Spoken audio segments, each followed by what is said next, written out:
रंजना कभी ब्रश नहीं करती थी। उसे कितनी बार उसके माँ बाप ने डांटा, लेकिन उसका कोई असर उस पर होता ही नहीं था, जिस कारण से उसके दांत पीले पीले हो जाते हैं। शादी के बाद अरे बहू, वैसे तो तुझ में कोई कमी नहीं है, पर तेरे दांत इतने पीले कैसे हैं बेटा? कैसे मतलब? कोई सर्जरी थोड़ी ना कराइए। वो तो क्या नाम, मैं ब्रश नहीं करती थी तो पीले हो गए। अब क्या करूं? आप कहे तो लाल करवा लूं या फिर काले? यार ये क्या है, क्यों माँ से लड़ रही हो? लड़ रही हूँ? अरे मैं लड़ रही हूँ या ये बोल रही है कि दांत पीले हैं, पीले। अरे तपस्या थोड़ी ना की है इन्हें पीले करने के लिए। बकायदा ब्रश नहीं किया है 20 साल तक, तब जाकर। छी, कैसी बात कर रही हो? ये उस वक्त तो पीले नहीं थे जब हम लोग तुम्हें देखने आए थे। अरे तब साफ करवा लिया होगा डेंटिस्ट के पास जाकर। अब देखो कैसे पीले पीले लग रहे हैं। रंजना सास की तरफ गुस्से से देखती है। फिर शुरू हो गई पीले पीले पीले। अरे पीले तो तब भी थे जब मेरे हाथ का रसगुल्ला उड़ा उड़ा कर खा रही थी और बोल रही थी, लड़की नहीं गुणों का खजाना दे रहे भाई साहब आप। खैर, अब वो लोग करते भी तो क्या करते, पीले दांत वाली बहू पल्ले पड़ी थी तो झेलना तो था ही। एक दिन कीर्तन में रंजना गाना गा रही थी। अरे कमला बहन, माँ का द्वार है, यहाँ तो सब शुद्ध होकर आते हैं, फिर अपनी बहू को ब्रश भी नहीं करवाती तुम। दूर से पीले पीले दांत भक्ति में बाधा उत्पन्न कर रहे हैं। अरे कोई 2 साल के बच्चे थोड़ी ना लेकर आई हूँ मैं बहू बनाकर। अच्छी खासी लड़की है, अरे कैसे करवाऊं ब्रश? ये तो उसे खुद करना चाहिए ना। अब माँ बाप तो इसके जैसे तैसे निपटा दिए, ये नहीं सोचा कि सास कैसे संभालेगी। सास बहू को लेकर घर आ जाती है, लेकिन सोच लेती है कि अब इसे लेकर कहीं नहीं जाएगी। अगले रोज बहू कहती है, अरे क्या हो गया, मंदिर नहीं जाना क्या? कीर्तन का वक्त हो रहा है। मेरी मधुर वाणी से कान्हा जी जागते हैं और सोते हैं। आप तो जानती है ना उनकी भक्ति में कितना मन लगता है मेरा। वो क्या है ना, तबीयत ठीक नहीं लग रही है मेरी, आराम करूंगी मैं। तबीयत ठीक नहीं लग रही? अभी तो मिथुन के गाने पर नाच रही थी आप, और अब बोल रही है कि तबीयत ठीक नहीं लग रही। अरे भक्ति में मन लगा लो सासू माँ, ऊपर जाना है, क्या मुंह दिखाओगी आप? हाँ? सास को बहू की बात पर गुस्सा आ जाता है। मैं क्या मुंह दिखाऊंगी, इसकी चिंता तो ना कर, समझी? अपने मुंह की चिंता कर, जो ये पीले पीले दांत लेकर हर जगह पहुंच जाती है। पता है लोग कितना मजाक बनाते हैं। ना जी ना, मैं नहीं जाना कहीं तेरे साथ।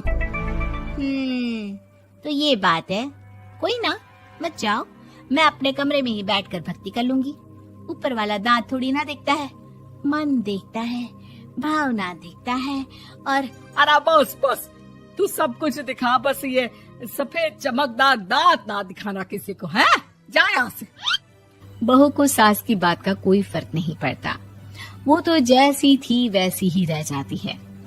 सुबह नहाकर किचन में खाना बनाना, फिर खाना खाना, कीर्तन भजन करना और सो जाना। एक दिन, माँ जी मैं सहेली के घर जा रही हूँ, शाम को लेट आऊंगी। हाँ हाँ तो जाना, मैंने कौन सा तेरी आरती करनी है घर पर बैठकर। रंजना सहेली के घर जाती है, जहाँ वो पार्टी में जाने की तैयारी कर रही होती है। अरे शिखा, कहाँ जाने की तैयारी कर रही है? मैं गलत वक्त पर आ गई क्या? अरे नहीं यार, उल्टा सही वक्त पर आई है। मैंने ये साड़ी और ज्वेलरी निकाली है यार, शाम को इनके ऑफिस की एक पार्टी में जाना है।